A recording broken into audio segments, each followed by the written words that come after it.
रहमान अस्सलाम वालेकुम बच्चों। आज हम कंप्यूटर का इर्तिकाई सफ़र सबक वहाँ से शुरू करेंगे जहाँ पर हमने छोड़ा था। हाँ बच्चों, हमने इसके पहले 2 हिस्से तो पढ़े हैं, तीसरा जो है वो आज हम इंशाल्लाह कंप्लीट करेंगे। तो चलो बच्चों पढ़ते हैं।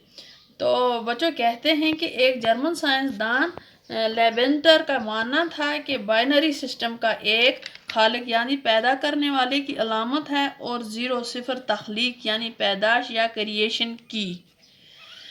बाइनरी सिस्टम में सिर्फ 1 और 0 का इस्तेमाल होता है। ये इशारिया सिस्टम जिसमें 0 से 9 तक हिस्से इस्तेमाल होते हैं, इसे मुख्तलिफ हैं।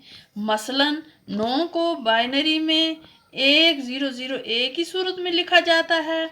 कंप्यूटर को 5 अहम हिस्सों में बांट सकते हैं। हाँ बच्चों, क्या है पहला हिस्सा? दरामद वाला हिस्सा, इनपुट, यानी जहाँ से हम कंप्यूटर में मालूमात दर्ज करते हैं। नंबर 2 ज़ख़ीरा या माल गोदाम की तरह होता है, यानी मेमोरी जिसमें मालूमात रिकॉर्ड होती है। 3 हिसाब व किताब वाला हिस्सा या कैलकुलेशन। नंबर 4 कंट्रोल यूनिट जो मुख्तलिफ हिस्सों को काम करने की हिदायत देता है।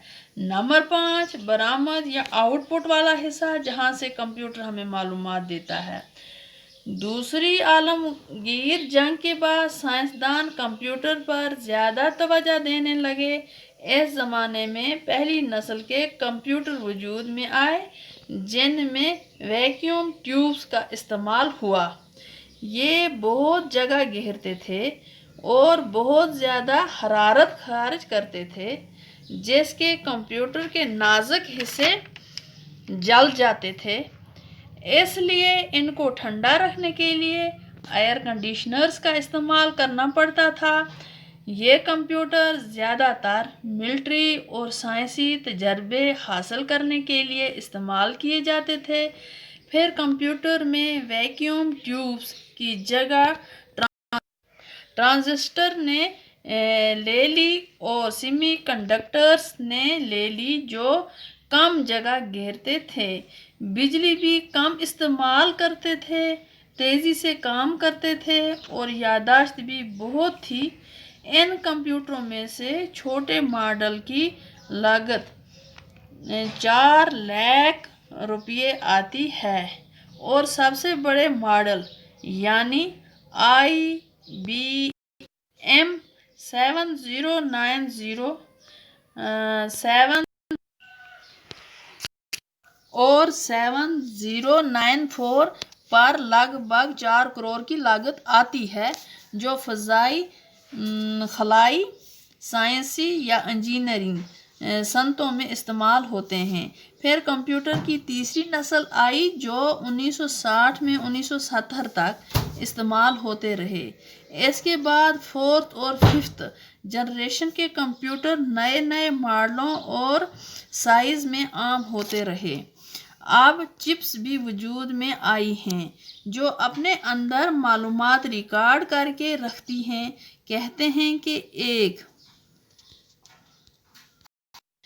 हैं कि 1 सेंटीमीटर की सिलिकॉन चिप अपने अंदर 64,000 बाइनरी यूनिट की मालूमात रिकॉर्ड कर सकती है।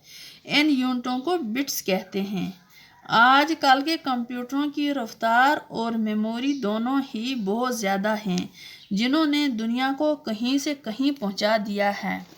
एक कंप्यूटर किस मकसद के लिए काम करे और इसकी यादाश्त में किस किस्म की मालूमात दर्ज की जाएं, ऐसी सहूलियात की फरहमी को कंप्यूटर प्रोग्रामिंग कहा जाता है। इसमें सिर्फ चंद अहम और बामकसद ज़बानें ही इस्तेमाल होती हैं।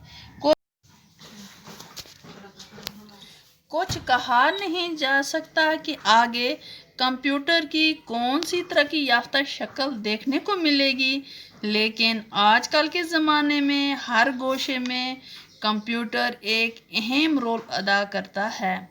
हाँ बच्चों, हमने कंप्यूटर का इर्तिकाई सफ़र सबक जो है वो यहाँ पे ख़त्म किया। इंशाल्लाह मैं आपको इसके सवालात भी डालूँगी, तो वो आप लिख के नोटबुक पे रखना تو تب تک اگلے پروگرام تک کے لیے اللہ نگہبان.